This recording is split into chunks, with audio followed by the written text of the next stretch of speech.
Nag-aabiso ang Office of Civil Defense Region 6 sa publiko nga magdoble halong gid sa mga tiyempo. Bangod sa pa rin nga pagtaas ang temperatura sa rehiyon. Sa interview sa nga Bombo Radio kay Raul Fernandez, ang Regional Director sa Office of Civil Defense Region 6, iyagin pahayag importante gid nga may baluan sang publiko ang dapat himo ragud nga malikawan ang malain nga epekto dala sang tuman ka mapaang panahon.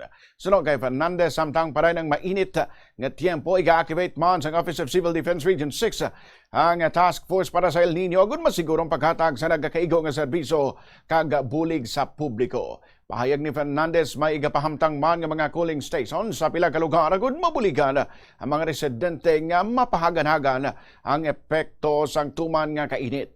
Nabaluan nga mayara sang posibilidad nga magpadayon ini tub-tub sa first quarter sang masunod nga tuig.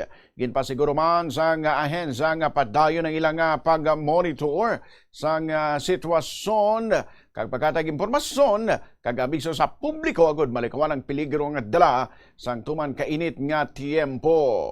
Maging disiplinado ho tayo, no, kapag ano po ng ating pong paggagamit po ng apoy, no? Kasi kapag di na magkakaroon ng sunog, wala akong pinagmumulan ng apoy, no? So yun ang maaaring magdulot ng sunog. So maging disiplinado ho tayo, wag lang ho tayo kung saan po magtatapon ho ng ating upos o magsusunog po ng mga basura na walang nakabantay na tao. So walang nakahandang tubig.